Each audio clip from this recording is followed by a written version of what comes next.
Je bil pač izjemno inteligent in je šolo končal z levim mezincem. Ambiciozen, jaz to spoštujem. Se nikogar ne boji. On je človek, ki dela 12 do 14 ur na dan. Nisva bila nikoli velika prijatelja.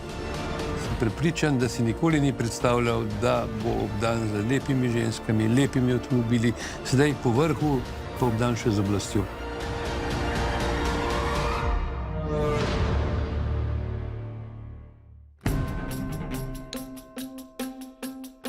Zdi se, da o Franciju Matozu vemo že vse. Že v mladih letih je razkrival karakter, ki je pozneje pustil močan pečat v njegovem zasebnem in poklicnem življenju. Zašla je enkrat 1. januarja, se spomnim, na ta hrib. Na Kokoško? Na Kokoško, ja, je tak snežen metež bil, da sva, ne vem, ob 9. zjutraj že bila gor, noben ni verjel.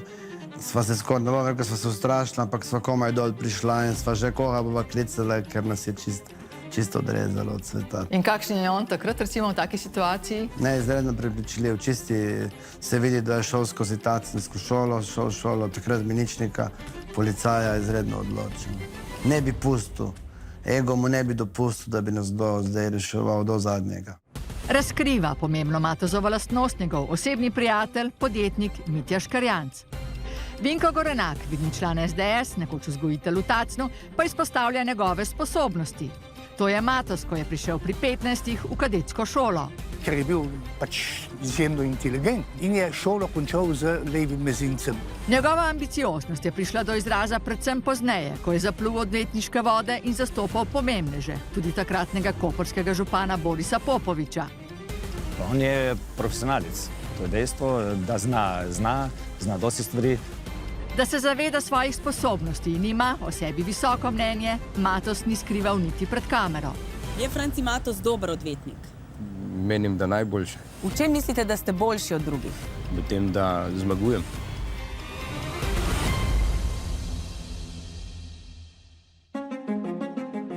Lahko bi bil duhovnik, to je pričakoval njegov stric, a je postal policist. Matozove poti so se v tem času večkrat križale z Vinkom Gorenakom. Bil je policist. Leta 1992 je vodil policijski oddelek v Kozini. 5 policistov je imel, a veste, to je bilo tako, ne? In jaz sem bil takrat predstojnik policijske uprave Koper, torej direktor, in seveda sem ga takoj, smo tudi prvi dan povedal, da on tam dolg ne bo na tistem delovnem mestu, ampak da bo prevzel zahtevnejše naloge. In je prevzel naloge komandirja prometne policijske postaje, ker je bilo takrat za njega kot relativno mladega človeka, 25 let, ne, veliko napredovanje. Zgodaj zjutraj, zaplet z graničarji, ki so se lotili simbolov Slovenije, pripoveduje Franci Matoz, tedaj komandir oddelka posebne enote milice. Jaz sem rekel, da pač table ne bomo nikakor, ne, in če bodo hoteli fizično odstraniti, bodo mogli pač odstraniti tudi nas, ne. Matoz pomemben tudi v vojni za samostojno Slovenijo. Pozneje je bil med izbranci, ki jim je notranje ministrstvo omogočilo študij na pravni fakulteti v Ljubljani. Začetek nove karierne poti, na kateri pa spet bliskovit vzpon.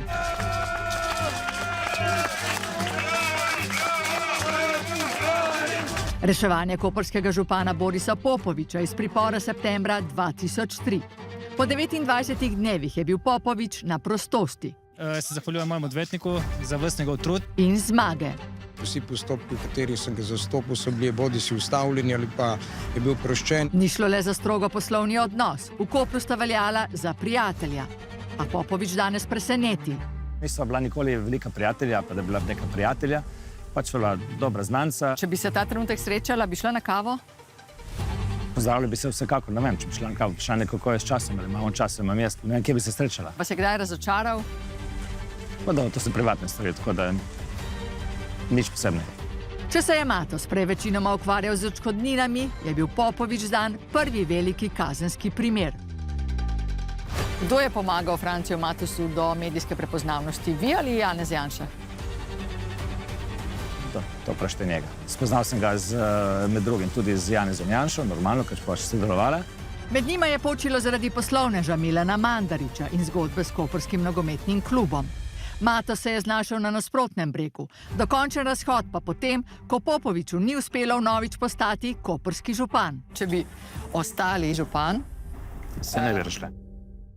S koprskim nogometnim klubom pa še ena naveza. Prijateljstvo Matoza s predsednikom kluba in poslovnežem Antejem Guberacom. Smo skupaj že od leta 2018 v upravnem odboru in mislim, da smo v tem obdobju spisali lepo zgodovino in smo pripeljali Koper, da je vsako leto stalnica v evropskem tekmovanju in jaz sem mu na temu zelo, zelo zahvalen. In kaj pri Matozu najbolj ceni? Vsako stvar se maksimalno posveti in vedno, tudi če pride težave, je iskal in ponavadi najde rešitev. Piranski župan Andrej Korenika, še en župan in še ena občina zadovoljna z Matozevimi odvetniškimi uslugami. Se nikogar ne boji. na podlagi česa to menite? Tak občutek sem dobil tudi, ko zastopa nas kot stranko, morda tudi na sodišču, da stoji za tem, kar govori in da zna to dobro zargumentirati. Anekdota o tem, kako sta se spoznala. Sem z dneva v dan slišal, ko se nič ne da narediti. In potem sem se spomnil na leto 2006-2010, ko je bil župan občine Piran Tomaž Gantar in sem vprašal, kako pa je Tomažu Gantarju uspelo v enem mandatu zgraditi garažno hišo Fornače, ker tudi sam sem hotel med drugim večati to garažno hišo. In so mi rekli, ja, on pa je poznal Francija Matoza. In potem sem rekel, no, če pa je on poznal Francija Matoza, prosim, pripeljite mi ga še meni, da ga spoznam še jaz.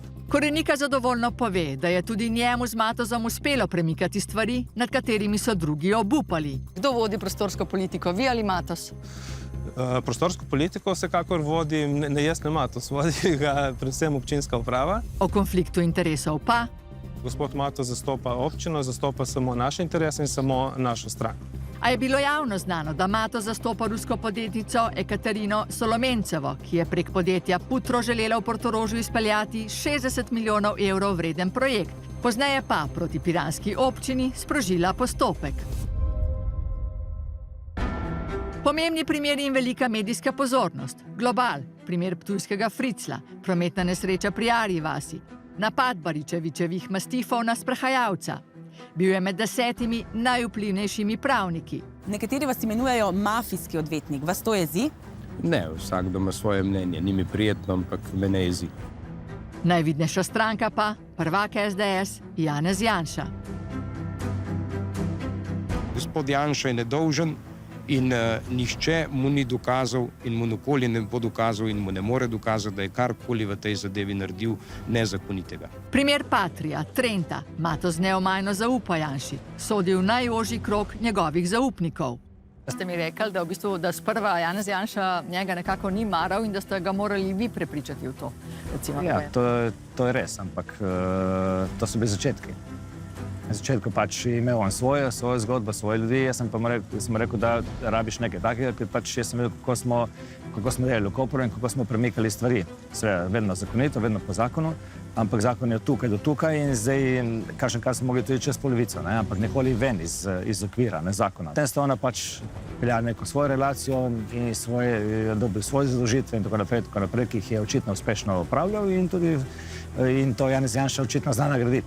To je to. Znanstvo mu je omogočilo, da je postal eden najvplivnejših ljudi v državnem gospodarstvu. V času druge Janševe vlade je postal odvetnik Darsa, Aerodroma, Ljubljana, NKBM. V času tretje Janševe vlade pa prvi nadzornik Luke Koper, namestnik predsednika nadzornega sveta Slovenskih železnic ter neizvršni direktor Družbe za upravljanje terjatev bank, pozneje pa še predsednik njenega upravnega odbora. Kot nadzornik je bdel nad slabima 2 milijardama evrov, večinoma državnega denarja. Kritičen do imenovanja Matoza na pomembne funkcije v državnih družbah je bil takrat znani ekonomist Bogomir Kovač. Neka vrsta nagrade, ki jo lahko recimo gospod predsednik vlade kot zasebnik za svojega zasebnega advokata poravnava preko javnih sredstev.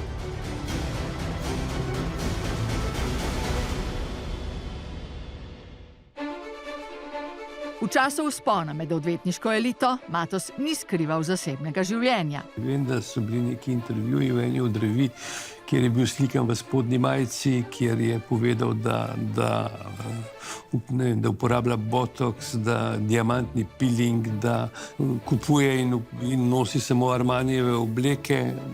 Kolegi so ocenjevali, se mi zdi takrat, da gre to za nedostojen način reklamiranja svoje dejavnosti in so bili sproženi postopki. Nekdanji predsednik odvetniške zbornice Kozinc govori o intervjuju Matosa v reviji Jana leta 2009, v katerem je Matos med ubrizgavanjem botoksa ugotavljal, da je treba za lepoto trpeti in da si privošči tudi diamantni peeling. Hkrati je govoril o svojem delu. Če rečem, da bom zmagal, bom res zmagal, če mi stranka pove resnico. Glede žensk pa, če se odločim, da osvojim neko srce, ga res. Tako pa je Matos skrb za izgled pojasnjeval pred kamero. Za vas pravijo, da ste precej narcisoidni. Ja, res je. Oblačite se v Armani, tudi danes. Tudi. Pa slišim, da celo po naročilu izdelujejo za vas. Ja, imam trgovino, kjer prodajajo oblačila Armani in zelo rad naročim po meri. Z všitimi inicialkami FM je razlagal pred leti. Še vedno prisega na Armani?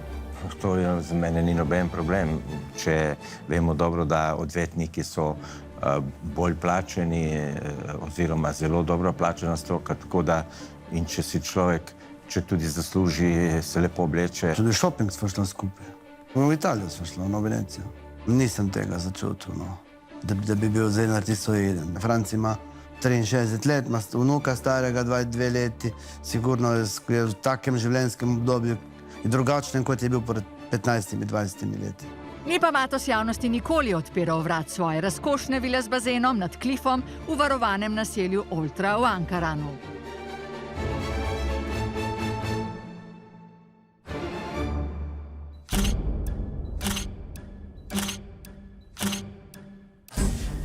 Vse dobro, veliko modrosti in pa modrih odločitev in pa hvala še enkrat, vse dobro, hvala za lepo filmo predanje.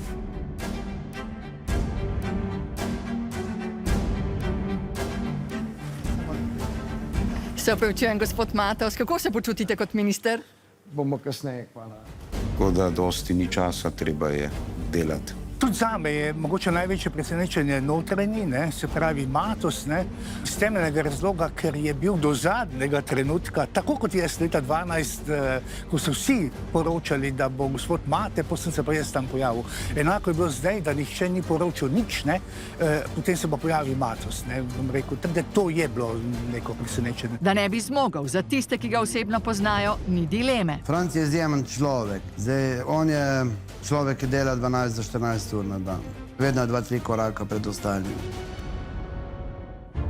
Je Matos z novim položajem ob dejstvu, da je znan kot odvetnik Janše in stranke SDS, trčil ob konflikt interesov? Danes vsi po vrsti vpijejo konflikt interesov, protizakonito, bil je odvetnik in tako dalje in tako dalje. Glejte, tudi gospod Kozinc je bil odvetnik gospoda Drnovška pa LDS-a in tako dalje, pa je lahko bil minister, ker minister je vendarle politična funkcija.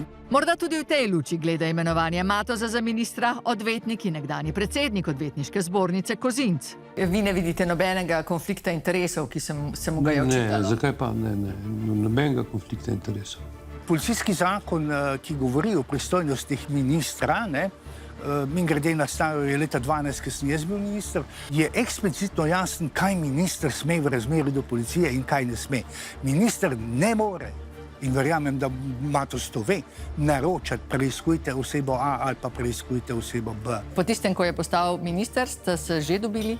Enkrat, na kratko, tako da glede na to, da je komaj prevzel funkcijo in vemo sami, kaj pomeni Ministrstvo za notranje zadeve, eno najbolj zahtevnih v državi. Guberacki pravi, da spoštuje njegovo ambicioznost, pa o tem, da bi si Matos zelo želel te funkcije, ne govori. Iz njegovih prič, da bi on baš lih si toliko želel, nisem dobil tega občutka. Je bil pa Matos že v igri za položaj pred predčasnimi državnozborskimi volitvami leta 2011. Tudi takrat je bil v ekipi, predstavljeni na konvenciji SDS, presenečenje. Pa njegov interes takrat ni bil sedeti v poslanskih klopeh, ciljal je na stolček ministra za pravosodje. Takrat je obljubljal. Da bo država pravična, ampak dejansko ne samo na papirju. Se bojite, da se bo zaradi te funkcije spremenil? Ne, sigurno sem to, da se ne bo spremenil. Mislite, da bo pri tem ministerskem položaju ostalo? Ima mogoče še kakšne želje, še višje? Jaz mislim, da bo ostalo pri tem. Mislim, da nima nekih večjih želja. Kaj pa je lahko več? Razen, da si premijer.